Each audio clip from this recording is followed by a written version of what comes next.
Mrendi mbopina futi namba yae. Hanza dzoka zvedu titandare kutoendepi. Tida kutaura nyaya tiripo panapa. Ndamboudza vanhu kuti vanoda kukolektigwa nyaya dzavo dzezvikwereti vaise airtime. Hapana munhu aisa mari kuti ndingaita kutokolekta zvikwereti so. Tautoti vanhu vari kukorektiwa uyai kana aisa airtime. Hapana saka moda kuitigwa neairtime yani nayasikana.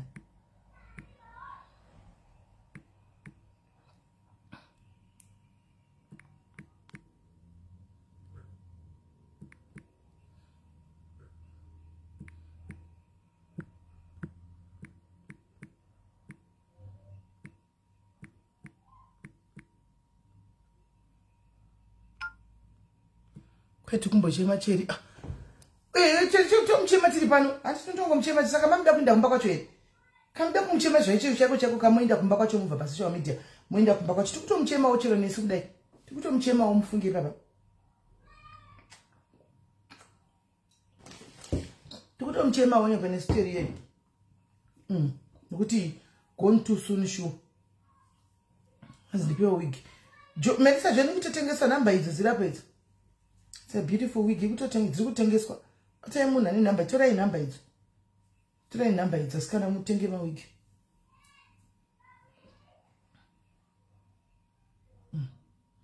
Yes, James Siomi, zviri sei? Right. Right, gachimbotanga newe kwa Rustenburg. Acho varipo here apa veku Rustenburg kana kuti matiketsi ndizvitorere 5. Ndine vanhu vekupaka. Ndine vanhu vekutopa 5 matiketsi iwaya handitombomiri. Team Rustenburg muripo here apa. Ndine vanhu vekutopa matiketsi iwaya izvo kungoti 5. Tikatonojamba maspika mangwana. Kila team mangwana anenge ari muRustenburg. Saturday anenge ari ku Ecampton Park eBoxburg. Ngiri Club Africa iri kupi? Ku Club Africa Saturday ndiko anenge ari.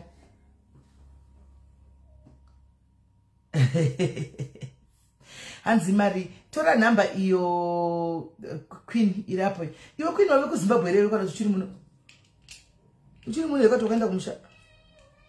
Wembotoda nda musha kai. Iri ku Benoni Club Africa. Iri ku Benoni. Saturday yanga ku Benoni. Team Benoni mangwana ye holiday. Ngati mweidoro guys mangwana ye holiday. Ana mukuchiziya. Tomorrow it's a holiday. Thank you munanga gwaparadzai. Munanga gwaparadzai zvakaoma. Munanga gwaparadzai thank you. Tichikana chipanoda kuti inyowani wigi yenda vhura izvo zviya uya manje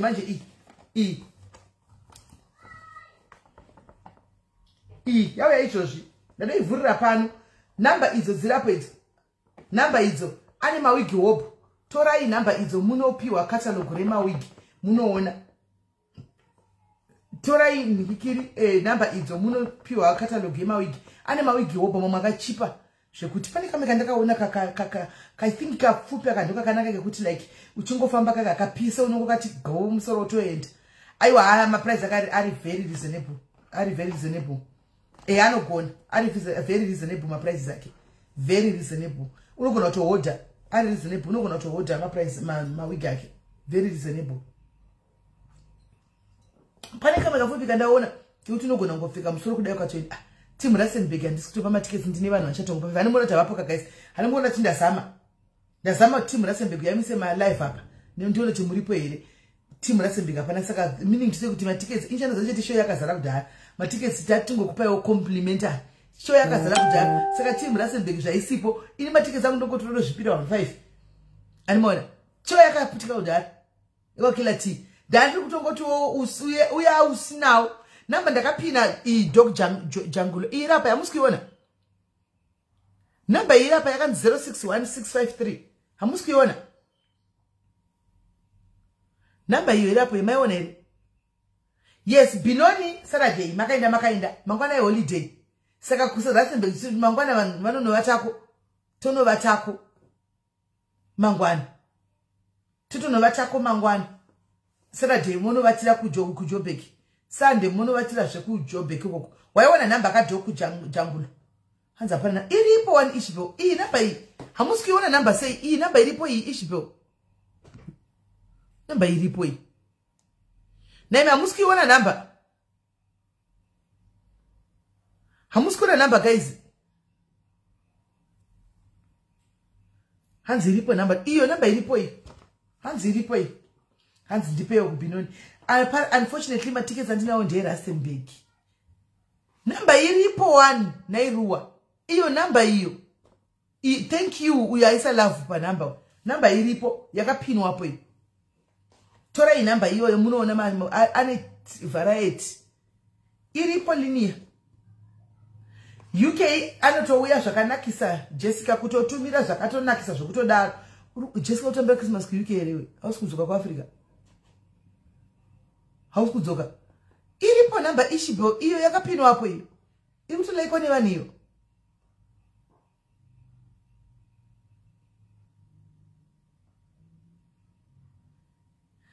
Esada kutomwa doro ice tropes auna similar chimwe ice tropes naivedwe kavani che brand ambassador esa kutoridawo ice tropes because auna chimwa esa kutondiningirira kutoitawo gavani che brand ambassador achipura chini padoro ice tropes vachipura chini madoro acho ngativategei guys ndiche brand ambassador ndopeda ndichirimwa rodhura doro rawaka chitoro checho chodhura icho chichi apa chonaka sei chodhura chidoro chayo icho chichi chonaka sichodhura achivavi chonaka azoionaka torai namba yoyo mumbata kuWhatsApp torai namba yoyo mutaura naye kuWhatsApp kuti muwigi ane wigi dzakanaka. Christmas ino ichena yevasikana muchene chaizvo muchene zvokudaro mutipewo mapikicha enyu mazvowa makachena guys chikona saka timu Rustenburg hamupoka timu Rustenburg matikets ndeangu indochingopowo vanhu vangu so matikets Shakira ari kutoda kwanzi kadoro kanodhura maiwe kanodhura kanodhura kadoreka kaka yestendai ndiraiti kanjani kuno kuri bho kuri sei kwenyu uri kuya here maiyoyo paChristmas kuri sei kwenyu mati utobvunza mumaiyoyo kuti uri kuya here paChristmas kunoko inini mana ndichibvunza maiyoyo vari mucomment section kwewo uri kuya aiwa nandisikuya udaitotofona nchibvunza kuti ndanzwa kuti teriji afa ichokwadi ndo inase ndaona angasi vanhu vakuti kwai so King Solo vaconfirma and Metro yaconfirma kwainda anga achirwara anga ari muhospital. Really? Anga achirwara zvakaoma pasi pano ndotumigwa nemabusiness card okay inga zvakarongeka uye akarongeka vanotori mabusiness card wena pasi pano kutandara vasikana muri kuzviona kutandara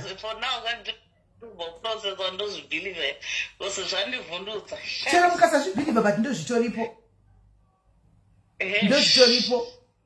animaona so pasi ngatingoziva kuti pasi pano kutandara kuvengana nekudandirana kupedza nguva cheti chokwadi nekuvhairana nezvinhu zvisina nebasa rese kupedza nguva. It's true. Right. Honai kuti tatakarivara sei hakuna munhu angachizviona izvi. Nobody saw this one coming. Nobody saw it coming. Tatovhunduka pazvanyorwa mucomment section apa panga pane guest apa pfungwa dzangu dzotozotenderera kudai. Kwanzi but hamusi kubatikana wani. Saka unofunga unoda kuti tibatikane kuti tikutadza tabatikana here naye Emma. Tidini kuti uone tabatikana. Are we supposed to show you our emotions? It's not about cloud chasing. Kana kutaridza vanhu kuti ndazokwadza kudarika chi. Munhu anorwadziwa ega mwoyo make. Udzidze izvozvo Emma Tasha Mangwende. Unoti kuti tidone pasi tiumburuke kuti uone utakwadziwa. No. Pamariro chepo vanhu vanoimba kuti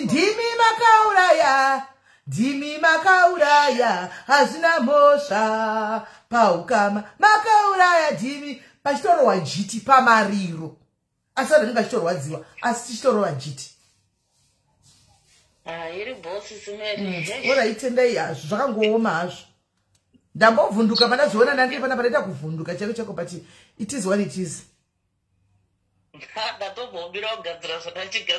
Unotombovhunduka unotombovhunduka alright zvakaoma kwanzi hamusi kubatikanawo zvakakomesa ati vangu kutochema kuti uone tikutobatikana ufunge torwadziwa because hapana munhu akambo chero kurwara kwacho takangofunga kuti ari kurwara akasachabuda hapana munhu angachimbofunga kuti zvinoenda nekufa saka ndikanzi ndafa izvozvi mamuneni pano ndotonzi vadonha vachiinda kuseruko vakafa motoda kuzhambarira kuti vanhu vakuone kuti unogwadziwa uri kwari kuchikoti hazvakaoma ndatinavo wani inge tatinavo wani andiona ndozvazvingori tine chingoti rest in peace Terry but zvakangooma zvazvo zvangooma senge sisaichove nechikwereti chake Terry pano padiaries guys mozviziva kuti ave nechikwereti chaTerry pano padiaries chavaida kuzoclaima next year vachida kuita video ye havana kuzoita vaiti vachaita video ya 2024 atofa tine chikwereti chake ngikiri Terry mufunge takati tichazovabatsira kuti vaite video ya haina kuzoitwa kanzi inoitwa next year right guys pane nyaya ndoda kuti nditaure ndimbodedzai upcoming mbotega chero upcoming waunoziva tega chero upcoming waunoziva socialite upcoming socialite tega any upcoming socialite waunoziva pane nyaya iri kutonetsa nyangwe neni kundinetsesa video zvandawana kutukwa nevarungu inbox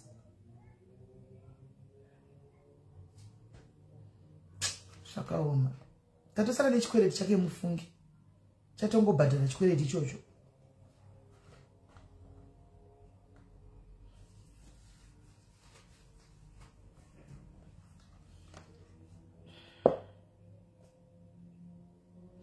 vadedze upcoming ai usadedze ndodo panapa maiyoyo ndakachibloka ndakambloka haana maboundaries zera rake so ndodo ukamona chitauro tukira vanhu vakura chinyira nezera rake so utongona kuti it's a waste of energy and time ati gatisapinde kungobloka the best utongona kuti ndo zvaatori kutongobloka the best haana maboundaries takadai kune vekuti ukatasa unotoona kuti andigoni kutaura zvinhu zvakadai kune vava but nenyaya age chaichaiyo age takambloka uya anonzi ndodo takatoona kuti atadzinyanya soti samudedze pana atidedi kutomumona pano zvachose atidi gayapengere kumastreet ikoko ndoko ndofunga ndokune mari yake kumastreet gayapengere ikoko tigona kuti anenge azo di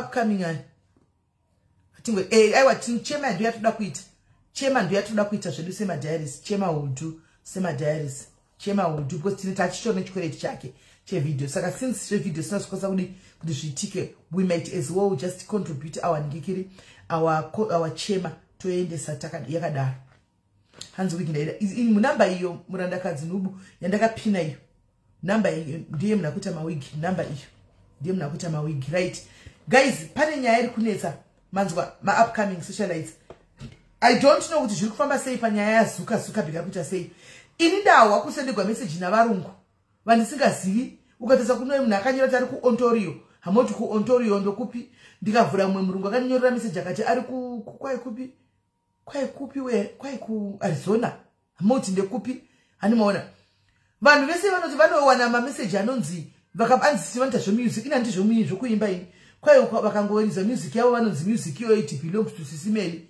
saka vanhu vamutsvaka SIS MELLY yacho ndavapi vouya muimba chipopota uye muimba chipopota andii zvamutora ndozvizivi nandiimbi nanote music saka munozonzi content yenyu iyoyo ndeyangu pakuti kudii hatitozivo zvamukutaura kuti zvikutorevei because ndakambotozivhawo chimessage yandinayo futi yakati content takaplaya nezveko pana pachazimusi uno zvikanzi inini content yangu content ini pandaka yanga iri talk show yakanzi ndiye munhu aminoti ndiyo kunyika ipi handitozivi ndiyo kuti yezvo kunditaura chii chake ndichitaura malive angu nation ndobva ndangozviignore saka nhasi pane mumwe auya Lorraine Diaries auya futi kusira SIS MELLY ndawana message yakanzi kwai content yangu ndeyenyu ndikati kuti ndechokadi papana picture yamakadzi guys ndikati kuwe makadzi ini ndokana pa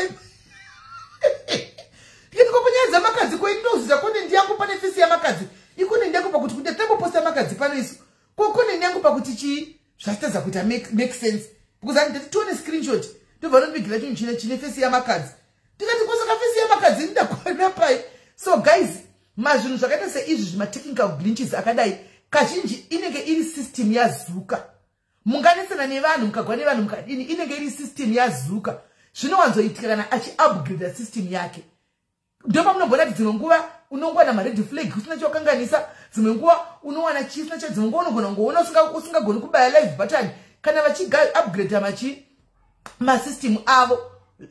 Zvinowanzo kuitika izvozvo. Mungatogwa nevanhu mukanisana navanhu pasina imbomirai makadaro. Nokuti right now izitizika hakuna hazvisi kumeka sense kuti varongwa nevoti vanoita zvezvemusic kwei mune content simene handimbi. Handina kana pandakamboimbawo kuti kwai kungai content kudataimba zvakafanana hapana. Saka vanhu indozokwana sei kuva navo. Uyu Lorraine uyu oburitsigwa makadzi. Onzi simeli makadzi vari chikontent makadzi asata momposta pano. Hatina mbomona pano unokuita content yedu pakuti kudini. Saka munofanira kuona kuti izvinenge zvinhu zvazuka. Vamwe vari kutanza kuti vama red flag here vari kuflagwa, vangoposta chinhu vari kuflagwa. Saka ndizuka musainya kunetseka zvenyu. Ndizuka kazhinji zvinoitika kana achi-upgrade system yake. Andimanzwa, whenever he is upgrading his system zvinoitika izvozvo izvo. Mungatonetsana nevanhu mukagwana vanhu mukatsozoona kuti hapana chero zvokuti muri kuflagwa inenge iri flag inobuda pamafoni penyu, but kwazuka munenge musina kumboflagwa uko. Hanzi izinditi hackers haasi mahackers. Haasi zvinoitoitika. Bvunzai vanhu nemablog vane mapeji makuru. Zvaitoitika dzimwe nguva uchida kubaya live unoshayiwa live button inenge isipo. Kushe kuti kuna tiri live inikikiri live button raintepi. Handiona. Dzimwe nguva unofuma maviewers akadona.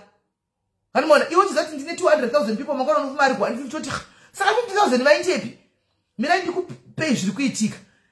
Makamboona here kuti mapeji penyu everyday kune vanhu vanenge vachingoita follow but manamba yenyu asingakwiri. Makambozvinotisa. Hanzi kwa wigi yenyu haufa. Wigi dziri kutengeswa ndatongopfeka namba yewigi iyi ndakapina apa batai munhu wigi. Iwigi yatongotumirwa ndatongoitumirwa nhasi. Ndobva ndatoivhurira pano palive. Ndobva ndatongoipfeka. Anomaona. Hamsi pambozviona kuti guys everyday page kune uchita 600 people have followed you. 3,000 followed you, but namba yako haisi kukwira. Ushe kuti kwa vana vaitepi ndandi kuona everyday. Vari kuenda kupi vana? Vari kuenda kuti page harisi kukura but vanhu vari kuuya everyday. Zuka anozviita. Pombo the time yekuti anothenze algorithm yekuti unofuma makuseni wakafollowiwa nevanhu 5,000. Kungofuma makuseni uchimbori ne5,000 followed you. 3,000 page iri kukura ne10,000 in 2 days. Anombovhurira udaro. Mafollowers aya anongovhurira ngokupa kudai. Mafollowers aya zvinhu zvazuka. Animanzwa, zvinhu zvazuka. Hanzi mari wiki nechikwete, aiwa nechikwete hatizivi. Makadiko imi vana mukoma Manu Gokwe. Muri sei? Munhu iye anonzi Manu Gokwe yeyu yukawo. Mufunge ishamwari yangu yekubva kumba ndihomi wangu brother yangu yekumba. Mukamona achisekwa panotukwa masititi munotomunyarira guys. Mira ndinyaso kutombokutega vanhu vanyaso ndikubvisa nenda kuti ndinyaso kutokutega vanhu. Ndondazana ndikubvisa namba yebasa. She wararama Manu Gokwe nenda kumbofamba newe nhasi. Iye Manu ishamwari yangu iyo muntu akuratise kumba kuti budi itori brother yangu zvokutoda. But guys, mukamona achitukwa panenda achisekerera panenda tukwa ndusha dzakakwana here dziri mentally connected and nice kana kuti dziri mentally depression because UK wagari uko ku UK chimbodzoka kumba Christmas ino yakumba iwe man Christmas ino chimbo yakumba Christmas ino depression and loneliness uko zvanyanya kuningirira. Guys, number ze wivhudzi ndakanyora. Number ze vhudzi ndakanyora. Apa ndakaenda ku UK guys. Kusvika ndidzoke kana mbondiona. Asi kana tiri kumba kwanika ndakushamisira nema. Iwe mani iwe. Kana tiri kugweru kwanika ndakushamisira nema ko. Achinditora muri kuzapa petete. Muzape petete ndikikiri guys. Patakaita zvimauche paya. Munhu anefamba nemota ndiye kamanu. Iye bro wangu. Ndiye munhu anefamba nemota paya chitora chidini. Kana ndaya ku UK kutadza kana kuzondiona guys. Kutadza kana kuzondiona ndiye munhu wangu wepajuice. Kutadza kana kuzondiona. Anoda kundiona kana tiri kuZimbabwe achida kuvhaira neni kuZimbabwe kuAfrica kuti vana Meriti sitofamba navo. Ana sisi Meriti sitofamba navo. Kana ndaenda ku UK kwa kutadza kana kuzondiona uyu bro wangu. Achingoreva nemani ndouya mangwana. Ndazviyana kusvika ndidzoke ushu. Manu Goko. Iwe Manu Goko. Mukamona shamwari yakadaro guys. Anga dangoblinga newe kana ari kugweruko because titiri maelvo. Titiri maelvo ndakasvika kuchiziva kuganogara John. Andimaona. Kuchiziva nogara John. Ndokwanika ndakubvera nesuku. Takuenda ku UK kuti kutanga asina mubvera akandiona. Manu zvakove mashiya mudze. Kana kumubvera kakuzonona ndiye kwanzi ndipe malocation ndakampa malocation asingapeti ngonzi chilipa location iya ndompa hauyi ozoti 3 days ndakazodidi iwe manu gokwe kunona mashia chayo Brooks munhu kuti chemikazi ndafira ku UK yeko unogona kunditora ukaenda nekumba iwe manu kadza kana kundipa 20 pounds ya unombondipa kana 20 pounds iwe 20 pounds gaza rana bondipa ye manu imuze kuti antipe ana bondipa kana 20 pounds manu zvakaoma azvo anyway tiri pamariro guys tiri kuchema teri tiri pamariro ndi bhuru wangu yewa ndikuwanzira zvangu dai shamwari yangu asi ndoita chimudza shuwa nokuti kana tatu anenge akundivharanisa mudze choka ndichinena ndingokudzira pano kana tatu hauzowani nguva hauzodi kuti ndinyatsokuti dyo unenge uchindivharavhara ndikandikudzire pano kwai kuuk kunoshanda pound pamwe anga akabhuroka ai habhuroki munhu ushu habhuroki tula munhu uyu ndiye munhu asingabhuroki ka uchida kuona kuti munhu yaabhuroki enda pagwelapa kana akasvika manwi enda pagwelapa kana akasvika unohwakuhwa mudumbu unokudla chikafu chemugweru achitenga doro iri manu uyu wabhuroki ana akabhuroka gweru kuti ungonotora taimbo unotora mari yake rendi kune dzimwe dzimba tonokorekta toenda kunodla mari iyoyo mubvunze iyo kwanzi UK iri busy aiwa maishewa ushi busy kuchitadza kuona shamwari yako busy kuti ndiganite 30 minutes imakauya sei vana maishewa ima hamuna kuuya ima hamusi busy hatina kusangana kuManchester uko makauya wani bhuru wako chai munhu wako chaiye unotora day off unotora day off kuti kana kuti unongotorawo 3 hours tingana mbonomuona munhu wangu atiza kana kuti achakomenda kundiona akanyarara risimu comments kucheni usauye kuWhatsApp ndakakubloka hanzi izi email ari zviri tricky pana manu Melissa Jones ingonobai zvidairirawo pari tricky andikuisisa pari complicated zvemarriage pari complicated ku UK musikana uya akadyirwa mari yestand na statement takaita ma contributions muri ku UK musikana uya akadyirwa mari yestand takaita payafungwa mari yakainda akatenga stand anayo stand akatenga stand zvako mwanangu muudze mana ndashamuyi kugweruko tinota unota kutenderedzai mabhawa muchidla muchimwa vedu iye akadhakwa kahwa mai mwana chifamba nezimota rake kudai kana adhakwa notisudera kuti drivers animon aiwa pinda zvako chisikana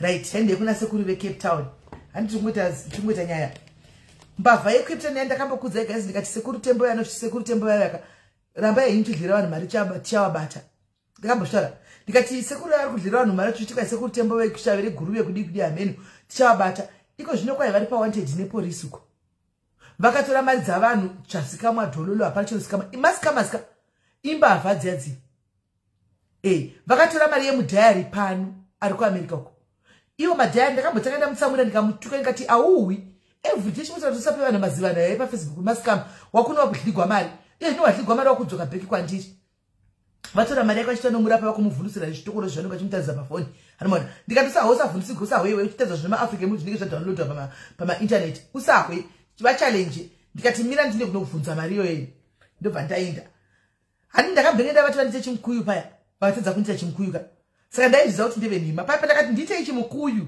kana muri vechokwadi vakatadza kundiita chimukuyu ndakabva ndaziva kuti ndeve fake because dei vanga rechokwadi hauchallengwi chako pazere vanhu uri nganga inoziva zvanoita unonditisa chimukuyu ndomboita 30 minutes ndiri chimukuyu ndakaoma kuti guku dai wozondidzosa vanhu voona simba rako pakutadza kundiita chimukuyu ndakabva ndona kuti ava vanhu ava ndeve fake ndobva ndavavingira ndikati makatora mari handitauri zita yemudhayari tikukumbira kuti mari iyo idzoke ndobva ndapa madetails anandapiwa nemudhayari ndobva ndapa madetails ndikati mari ngaidzoke zvikanzi vakachitanga manje imbavhaka kwatiri hakuna network takaenda kunorapa kupi mira toisa mangwana asvika kwatiri kuno futi network nhasi yatiza saka mangwana tikukwira toenda kupi kana toenda kwakati chozoisa mari kusira mangwana zvevachitanga nyaya izvo zvisiwo kwatazobuda dzakanga dzaa stories after stories antimaona ndobva ndaona chavada kungwarisa baba vanhu ndobva ndavati alright munoziva kuti chii ndobva ndaudza mudhayari yangati iwe mari yakatodliwa nestate asi tichavabata chivasiya vahle tichavabata kuzosvika nhasi mirai ndimbofonera munhu yave nenyaya yake kusvikira vazouya manje kuzvinomba vaexposa kuCape Town kwavanogara ikoko kwavanenge vachipira vanhu ndokwava exposa ikoko vangoti vachiuya ndikati se ndakavaodza ava kuti muchauya chete nguva yekuti vachiuya yakwana manje chirega tichifamba navo saka imbavha nezuro pandakakanda posti vakazama kuda kundifonera chidazama kundisofta ivo vasekuru vaya hey SIS MELLY ndikati hapana SIS MELLY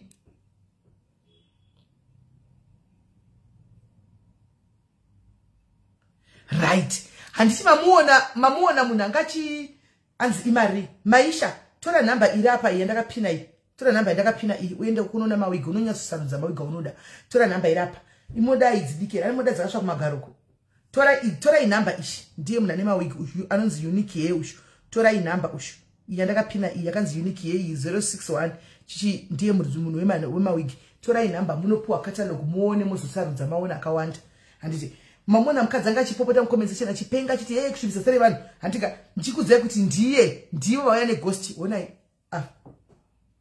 onai rundu uyu anga achizviti rundu uyu onai kwaari iye zvino wave uku ndokwaave uku kumatraki uku kwai Zimbabwe trucks buy and selling ndokwavari kubira uku ani muri kuona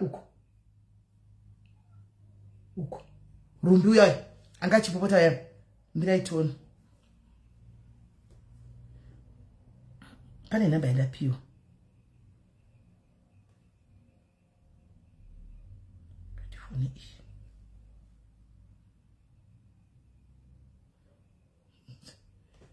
zvamurimi tichitaura nezvembavha idzi mugodzokerako zvamurimi mugoinda kunodligwa mari nembavha idzi isi totaura pano mugoinda munhu aisa angry face apa ndivo chete ndivo imbavha iyi yaisa angry face apa imbavha ushu yaisa angry face imbavha iyo unoisa angry face iyi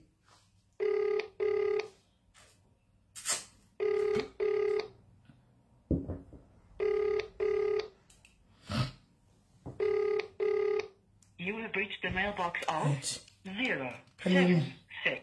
Pane imwe futi namba mira titraini yachona. Waisa angry face ndivo? Ndivo?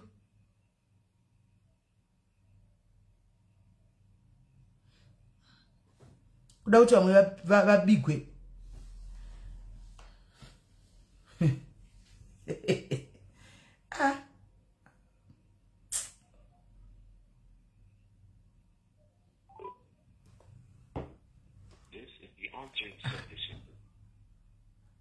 The message.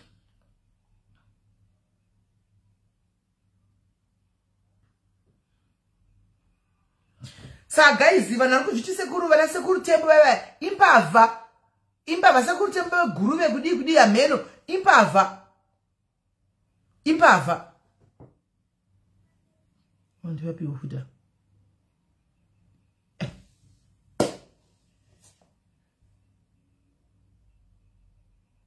okay mirai ndikuverengera nyaya yauya izvozvi listen to this one yakanyogwa yo nechirungu nechishona iri kumessage akakwandiruko hi SIS MELLY I have come to write to you pleading for financial assistance for my business. I recently started a cosmetic business. It is doing well, but I didn't have enough capital. Now people are getting used to the place. I don't have a lot of stock. I really don't need a lump sum, but just something to keep me going. Most of the stock. You can send anyone to come and see my shop. It's at Vanonyengana address. Pane shop yake. Andichika. Saka pane munhu arikuda financial assistance yekuti shop yake isumuke. Guys. Kana muri kuda kubatsira mwana uyu.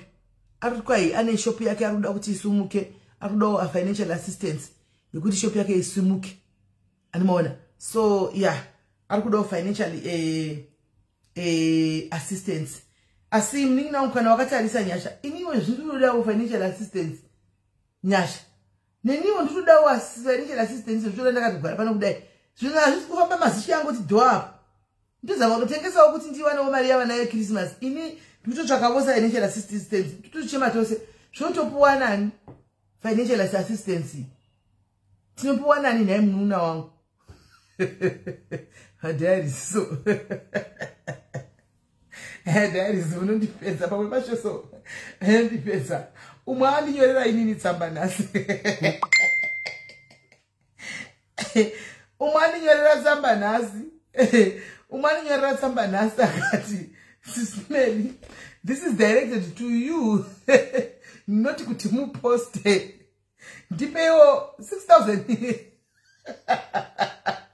avana vangwava ndipewo 6,000 ndoda kudi achada kuita seko hachazisita zvakaruda kwake kuna sisi lake Melly ndatarisa pane gore soka ndakuti nina uri kuzoera kuti next year January kune January zizi kunoda maschool fees uri kuda 6 grand kubva kwandiri nditori imwe 6 grand yawakatarisa kudai nditori imwe 6 grand yawakatarisa kudai so yaninyorera ku WhatsApp ndikatitori imwe 6 grand yakutozodai ndinotsvagawo 6 grand yakutsvaka iyoyo zvoti ndikupe shando iwanepi naimninongo January akadongorera akusikure ndi manje January zizi anenge akamira ari tiyari papo zvotodi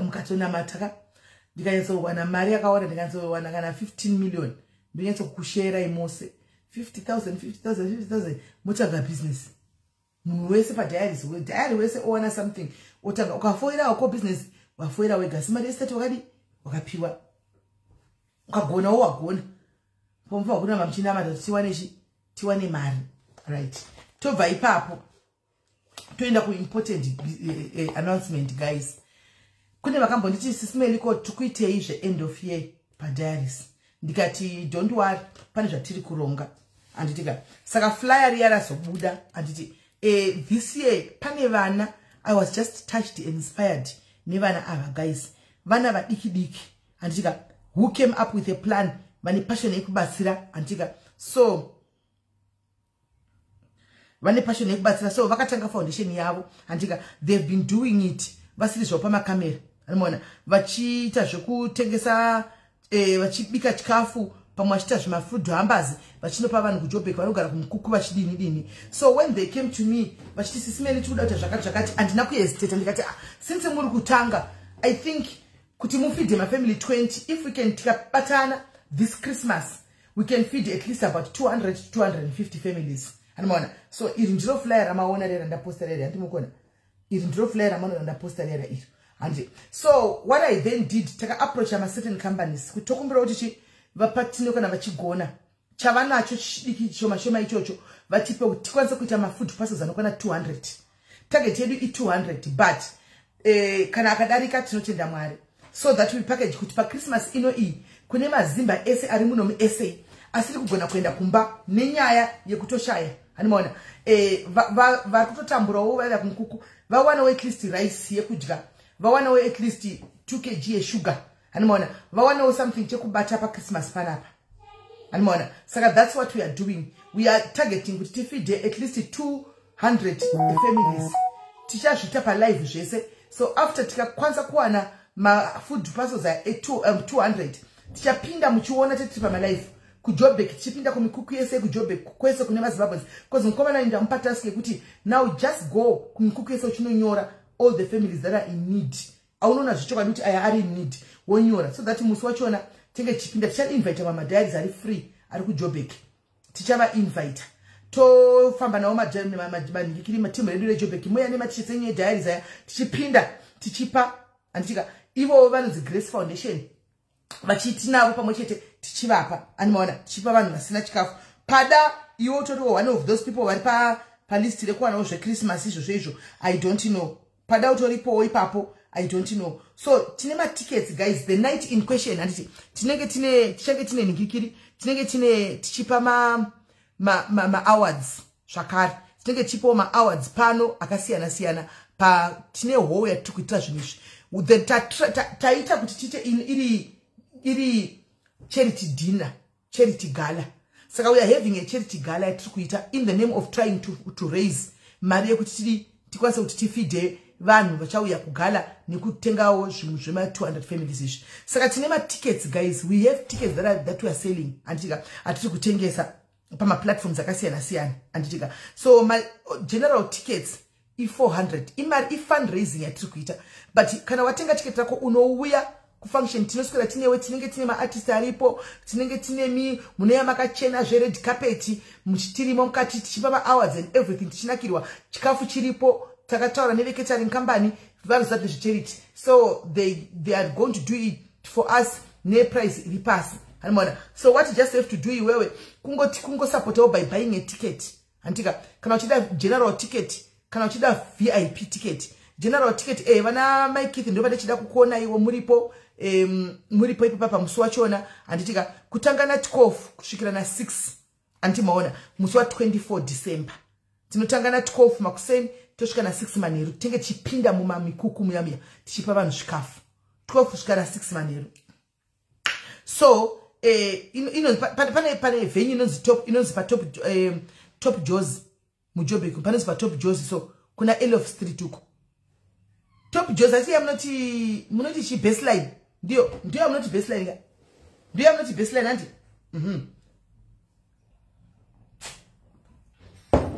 ikoko ndo kwatinenge tiri anditika so tinochikumbira tukatenga ticket rako renormal ticket that is 450 VIP 500 saka tikukumbira guys mutenge ma tickets andika ekuti muuye kana usingakwanisi kana kuti uri kure uchida kuita part of this please just buy a ticket for somebody else that day. Mari iyi muchaiona kwa kuenda kunoshanda muchaiona kwa kuenda kunoshanda isincheri kutengesa ma tickets mari iyi kune vanhu vatakatoisa vachabata mari idzi vasiri inini vasiri muridzi we foundation iyi akataka foundation ye Grace Giving iyi foundation habati mari pane munhu ari neutral anenge aripo achabata mari idzi dzoni kwa dzobva dzatonoita zvatsofanwa kuti dziite animaona zvese munenge mchizviona pa live. So guys tinokumbirawo kana muripo mutengewo ma tickets guys please ndibatewo kuseri motenga ticket renyu kana une hama yako iri muJoburg sinda kuZimbabwe ngachiuya kufunction iyi musi wa 24 December ngachiuya kufunction iyi musi wa 24 December toita function iyi tokwanisa kufeedawo mafamilies asinawo pekutangira asina chekudya pamari iyi zvakare pamari iyo zvakare ichatengwa ma tickets imwe yachona pane vana vari kuda kubhadharwa ma school fees ne i project ye Grace Giving iyoyi vane vana vaka identify vana avafanava vari kuda kuti vaendese kuchikoro next year vasiri kuenda kuchikoro saka part of the money is going to take these kids vanga vasingaite zvinhu zvapama life ndindatovadzisa kuti munoita pama life kuita kuti madonors agouya chiona kuri kuti zvikufamba sei zvino mukaita musingabayi button vanhu vanoona sei saka vane vana vari kuda kuti vaendese kuchikoro next year vadzokere kuchikoro saka by buying a ticket uzive kuti uri kuendesa mumwe mwana kuchikoro angasingaende kuchikoro zvakare uri kufeedawo Christmas ino iyi handi mukona mwe vakaita mahamba avo mafood hamba zaminoti vakaisa kadini isusu pano tikutopinda ma street tutopinda kumikuku ikoko musi wachona iwoyo tichipa mafood hamba sikuita kuti 25 munhu wese ari kuda kubika awane kubika isedu tisina zvokubika tina basa nezvokubika izvi hanimaona. So ndo chimwe chinangwa chiripo antimona. So mari yako iwewe 450 kana 500 inokava venue ne 3 course meal dzako panenge paine chikafu chiri kudyiwa chemhando yepamusoro don't worry food pana caterer ari kubika South African ari kubikawo nemhando yepamusoro andika chikafu 3 course meal yako uchadya zvakanaka naka chose maskati makuseni maskati manheru saka please buy a ticket andika buy a ticket buy a ticket moinda andika kana une 2 kg ye sugar and you feel like donating une bodoro remafuta andika une sipo yekuwa green ya andimaona une sipo yekugeza we are taking everything and ukauya iwewe ndiwa tichashandisa kuti chipeka mahamba iwayo andika chamina cho guys tisvitse iwo kana mine ma pads chaiwo because imo mimikuku yakawanda kuJoburg kuma Zimbabwe vana vakawanda kuchesa madende havana ma pads they can't afford 17-25 rand yekutenga ma pads saka vanoshandisa madende anditi munoona saka teida kuti mwana wese afana neone vamwe vana asafile left out anditi so kana wine ma pads chao please bring them in kana wine 2 kg ye sugar anenge auya nazvo iwe uya nezvinhu chato kuti gadzira hamba andika ichaenda kuno munhu undosiwa gadzira hamba nezvinhu zvauya nazvo tobatsirana kuti tisanganise zvinhu zvipagadzirwe hamba ya ichasara yakamira ichafidha uchi imwe muri pa Christmas. So please tione iwo kana wine rice even yamuno antizati vakaunda amujiki ipe bold vana vanipe bold rice ndo yakachipa nditi titengere zvenyu ipe bold rice iyoyo andika because munhu asina kumupa rice iyoyo anofara kubata denga zvinoitwa nesu zvokuti hatidyi rice todya white rice but munhu asina Christmas atombowana chinonzi rice chacho zvakatorongeka zvinenge zvakatorongeka saka titengereyo kana mukakwanisa kutengera even 5 kg dzemapebled rice dzadziya handika ukakwanisa kutitengerawo kana hameno 750 yemafuta kana 2 liters zviri kwauri kwanisa kutengera chipaketi chemukaka sugar chayo asi zvikuru sei mabasics handimaona mabasics kuita kuti munhu wese awane mabasics noti azvizomake sense kuti tinozotenga zvana salad cream nana tomato sauce ipo pasina rice yacho havangazozvitema tisese kadaro saka tikawana rice muhamba takawana sipo yegreen muhamba takawana sipo yekugezesa muhamba takawana 2 kg yesugar nemafuta hamba yacho buda Christmas yatonaka tikazowana wedu zvigaba zvebeans kana Christmas yatonaka zvokuti nyama inenge yatove imwe story as long as rice yadyika chete iripo andimuri kuona as long as rice iripo zvinodyika so ndo chikumbiro changu guys kuti ndokumbirawo kuti kana mine zvamunazvo plus matickets mutengewo matickets guys please tengaiwo matickets tibetserewo nokutenga matickets if you cannot bring 2 kg kesugar na 2 kg kerice kachikako chitengawo ticket ngoti aina ndasupporta I've bought tickets andika kana uchinonga vanhu vako pano vari Joburg varipo kuti 24 chinda munhu anenge akavhara kumabasa chinda unotandarawo uri kuna simeluko munhu anowana kutotandarawo anouya usangana unesanga nesu vakawanda vasiri kuenda kumusha varipo asiri kuenda musha vakawanda nokuti zvona zvisikubatana but kubasa vanenge vakatovhara saka arambidzo kubuda mugedhe remurungu anotobuda mugedhe remurungu otouya otoswera anesuwo the whole day tichifara tichipa ma-hours tichidini tiri pamwe chete animaona saka ndo chikumbiro changu chandanga ndauya nacho antika ndo chikumbiro changu chandanga ndauya nacho ichocho kuti zvinhu zvedu zvinhu zvifambe antika tisapote vana ava anditika vegrace giving these are young boys young kids trying to make a change in the community young kids and talking to them unotonzati vana vane passion yekutodaro kuti unzati izvo we are eating tiri kuigara patable we are eating dinner but sisimeli munoziva kuti kune family yekuti takapinda unochema unotonga unyasoti Mwari ndiri kukomplaina kuti nhasi handisi kuda kudya nebeef kune family yekuti uchipinda unowana vachidyesesa neacha ndikati I know what you're talking about I know zvikanzi unosvika pakuti uchitaka kubika chikafu kwa uchiwana chikafu chiri kumachabikwa unoita kunge uchagutira vamwe and it's very true so vana vane passion that's why I've decided kuti tisimudzirewo vana ava andimaona vakabuda vakadai isusu tobudawo takadai we will make a very good impact in society yedu yemaZimbabweans.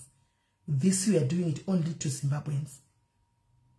Charity begins at home and we are doing this kuma Zimbabweans vanove kumusha vanotaura shona ndo vatinenge tichipa anditi maona inini angu igore negore I've already pegged my hambers dzemachembera angu ekuchechi over 60 machembera aya manenge ari mawido akafigwawo vamwe vakadini ndine vachembera angu 15 16 andinoitira mahamba ndakatogadzira zvimahamba zvavo Sunday tinenge tichivapa kuchechi but iya ine izvozvo iyo yekuchechi ndeyangu zvangu ndeye panopamba ndeyedu panapa imwe ishi ndeye ningikiri ndeye kokoko andimoona kwatiri kuda kuenda kumakomiti emaZimbabwe.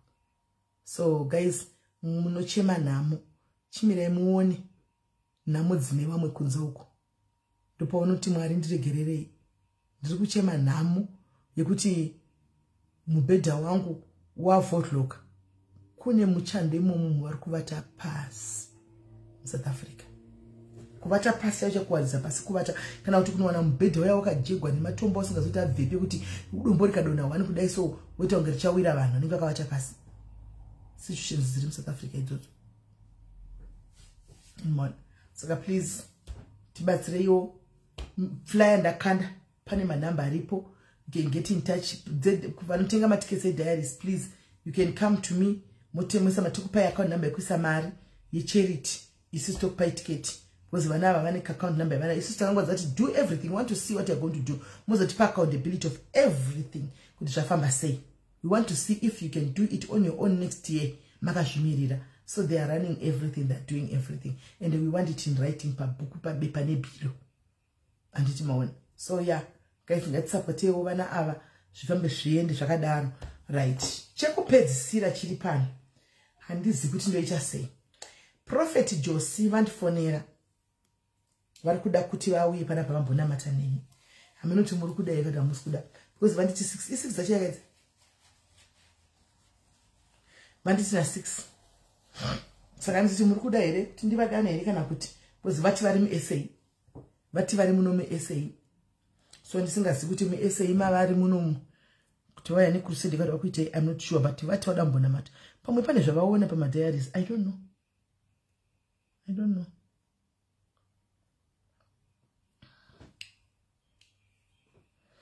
Right. And it's a darka ipapa pane murume wandinaye pana pari kuchando. Anditika pane murume wandinaye pana pari kuchando.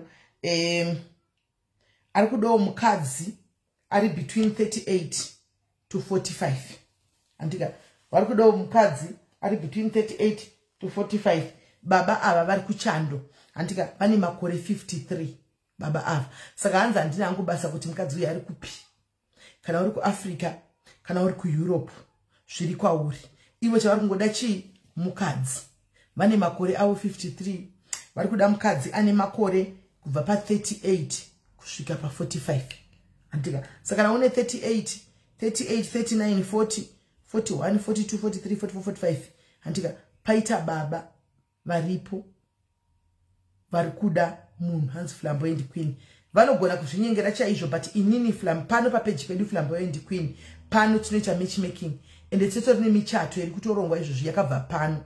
So avatari hazvina basa kuti vanyenga vega vanogona kunyenga vega but to have people that trust me zvokutodaro kuti ndaneta nekutambiwa ndakaenda through SIS MELLY. Sometimes munhu anepota achidzoka vanonyengana pano vonesana pano vodzoka pano tichivabatsira futi pano kuti hanzi SIS MELLY if vachitaura chindevere they are not entitled here. Why? Here we are not tribalistic. We are not tribalistic. Here siyakhuluma wonke ama language. Ngesindebele mina ngiyasikhuluma. Ngiyasifunda la. And emabe khuluma abandebele mina ngiyabezwa ukuthi bathini. So we are not tribalistic here. We take everyone. We listen to everyone. Siyawafuna amandebele siyawathanda. Siyalithanda amandex. Siyalithanda amandex. Linga bangalitshela amanga ukuthi singalifwa silifuni edialysis. Lifike edialysis likhuluma isishona. Hayi. Malifika la nikhuluma ilanguage nenizwa ukuthi nina vele ni comfortable ngayo. Mawu comfortable ukukhuluma isindebele uzobuya la ukukhuluma ngesindebele. Right? Uzobuya ukukhuluma ngesindebele. Thina siyathanda umuntu wonke vele. Ukhuluma isichewa, ukhulumi isiMalawi, ukhulumi isi Mozambique. Siyathanda abantu bonke la. And so if ule 35 years to 45 years and ufuni indoda ikhona endoda yase London ifuni umfazi indoda le ile 53 years le indoda ile 53 ifuna but the older the what somewhere there the older the I don't know many go and saka kana uchida murume whether be it ndebele be it shona be it shi and uyayifuna indoda udinga indoda nangu indoda ikhona wena nje kuphela umbambe emuva mina ngizokunikeza inamba yalo baba ukhulume laye uzositholela indoda andithi utawule nawo ushitolele murume kuseri andika musatombusura mchinetse kana pano ndipe munhu wese pano ndipe munhu wese pano hatidzingi vanhu pano tinongoda munhu sezvari munhu nemunhu anotongwa naMwari wake. Saka kana uri kuAfrica wo pada pamwe ndiwe soulmate yababa uri kuAfrica unogona kutozopindawo muchato by marriage yababa I don't know. So ikwa muri mucheta sei. Vakati ngwari vatouya ava vekungwara vatouya hanzi mukwedza ndevere nyaizama ngandimpe namba kungwara vatouya.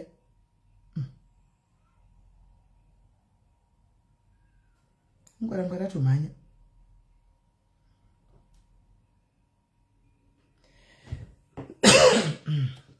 aisi ndevere nyasizama nyasidopa nyasizama right. Saka guys ndonya yanga iri pana nditaure nemi anditika please zvinova mukaya makawanda ini saka ndodini naimi baba mauya makawanda apa team ese ndo inoda zvinhu sei ende munomanya sei team ese haya akangwara manisa mai venyu team ese hamuna kupusa makangwara ngwara samai venyu isini kudzara ndati ndikona mukomana ndoda ndinozvinyengera ini guys ndaenda kunozvinyengera ati hello how are you boy rap toita seko dhiri racho rakamira sei ungamirira kuti unyengwe uonekwe guys hazvibudi wamirira kuti kwa nyenga oga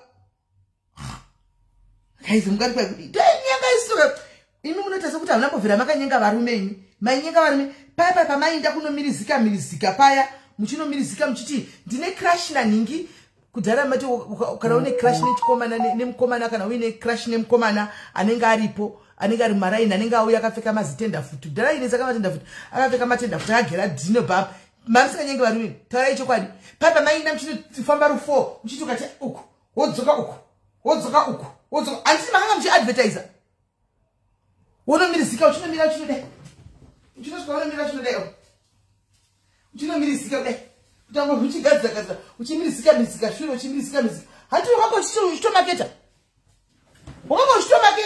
wakanga uchitozvinyengera oga guys wakanga uchitozvinyengera oga saka munhu changamu shute jiriko changamu shute jiriko pamainda muchinomirizika muchitine crash nayo uchinomirizika tichinyora zvitsamba pasi petebhu tichikandira vanhu dai so zvitsamba pasi petebhu paya hanimona uchinosvika jesikana hande kutengera une mari lunch chiburisa uda kuchita mna nemari mpinga kuchikoro chiburisa mari uchitengera anti wanga uchitopakambenda wakanga uchitonyenga taizvinyengera tega kuchikoro varume taizvinyengera toga guys wigi yakupisa iyo yakanaka rikaindipisa yakanaka wigi maiona wigi musazikanga makuenda kumawigi guys nyatsopisa taizvinyengera toga paya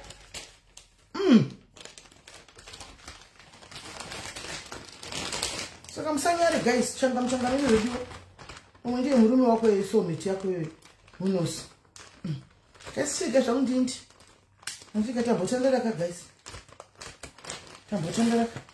toziva zvedu mangwana friday vhenge satenda kwakila titemba kumatenga satenda kwakila titomboya zvedu panapa tombotamba pamvhenge mangwana tichitamba anditika guys tichitamba hands I need a men's smell naimi ivo vari macho mucomment section mumbori paiko budikirai imi vari mucomment section tuone mutesa kuti hamudiwo vakadzi seiko wei budikirai mucomment section umu ndabva panapa ndodzima foni yangu just because maramba kuti prophet waye panapa pasaka imi zvamaramba kuti prophet waye pano vanenge kuda kufona ndovati kudi ndovati chicho maramba unoita izvi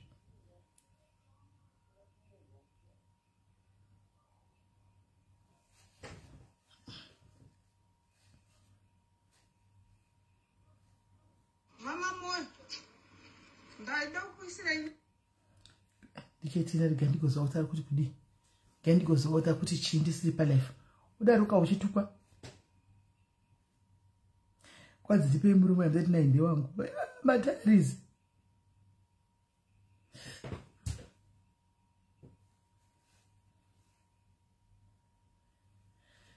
pakaipa right guys chiregai ndinde zvangu regai ndichinda zvangu guys tosangana mangwana ndichi kufona hanzi chikwara hello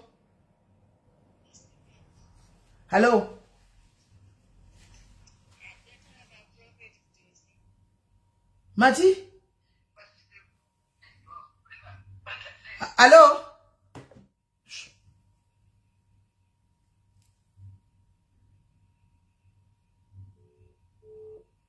Ziko.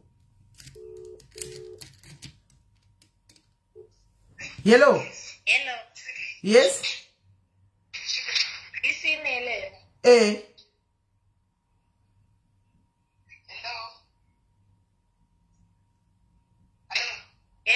Ndiri kunzwa taura. Ya dotara na prophet Jose. Wewe na prophet Jose wataura yeni? Dotara na prophet Jose kawawi. Taura yeni vari kukunzwa yi?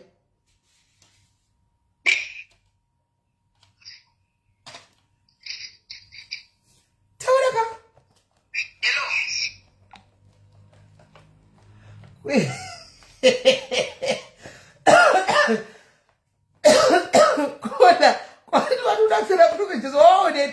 ndataura navo pano.